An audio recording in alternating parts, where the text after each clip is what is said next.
The last thing Sergeant Daniel Cooper heard, before blacking out, was the thunder of helicopter blades fading into the jungle sky. His unit had retreated, and he was left behind, bleeding and alone in enemy territory. For 30 years, the world believed he was dead. But when a mysterious letter surfaced decades later, what unfolded shocked not just his family, but an entire nation. What really happened in that jungle? And how did a ghost from the past come back to life? If this story touched your heart, imagine what's coming next. Subscribe now and join us for more untold stories that deserve to be heard. The jungle was thick with silence, broken only by distant gunfire and the low hum of helicopters overhead. In the heart of Vietnam, 1969, Sergeant Daniel Cooper lay flat in the muddy brush, blood oozing from a bullet wound in his thigh. Around him, chaos reigned. His unit had come under heavy fire during a recon mission gone horribly wrong. When the call to retreat was ordered, everything turned into a blur. Daniel tried to get up, but his leg gave out. As smoke and gunfire cloaked the forest, his comrades ran, unaware or unable to save him. He shouted, "I'm here, don't leave me."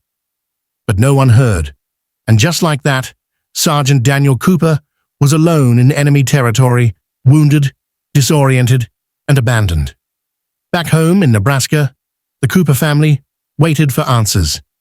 His mother received a telegram, "Missing in action." It was the sentence every military family feared. Years passed, hope dwindled. His name was etched on the Vietnam Veterans Memorial as one of the many MIA soldiers. His photo collected dust in a hallway no one walked through anymore. Life went on. His parents grew old and eventually passed, holding on to hope until their final breaths. But Daniel, he was very much alive. After being left behind, Daniel was captured by the Viet Cong. For years, he was held in a makeshift camp in the mountains, tortured, interrogated, starved. He refused to give them military intel, so they treated him worse than a stray dog. But he clung to one thing: hope. Not of being rescued, but of returning. Somehow, someday.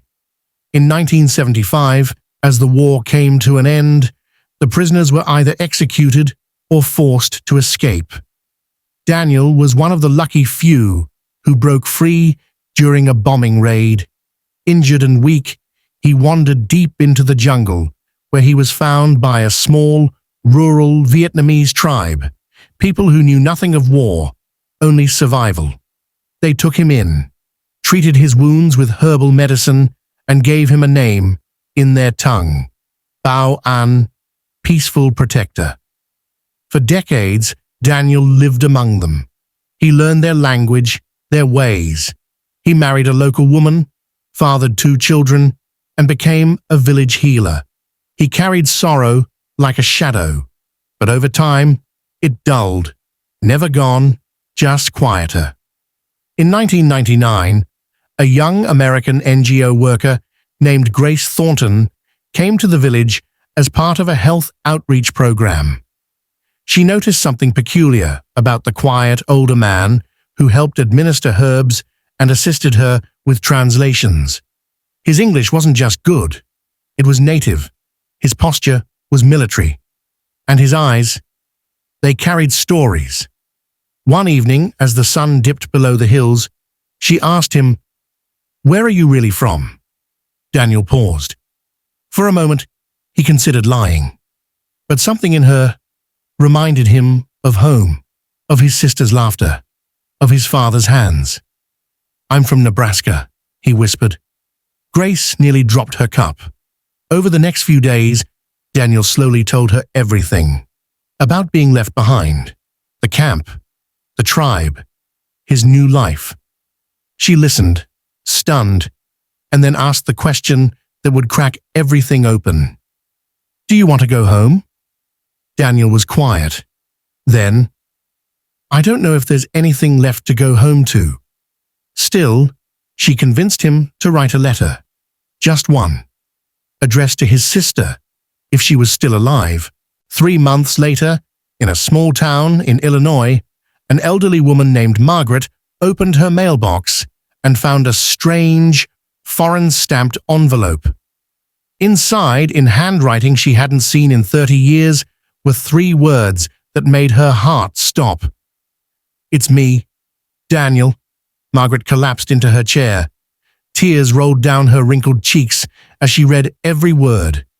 He was alive. Alive. After 30 years. Within weeks, the U.S. Embassy was involved. DNA was confirmed, papers processed, and one summer morning in 2000, a crowd gathered at Chicago O'Hare Airport, holding signs, flowers, and tears. Then he appeared, older, slower, his once blonde hair now silver. But it was him.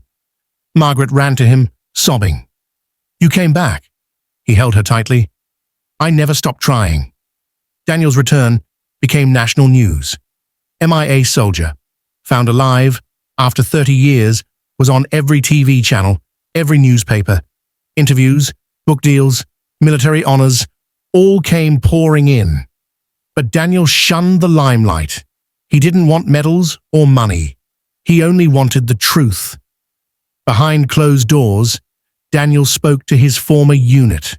Some cried. Some couldn't look him in the eye. "We thought you were dead," one admitted. "We looked, but we had to leave. We had no choice." Daniel nodded. He didn't need apologies, just closure. But there was one man who had not forgotten. Colonel James Morris, now retired.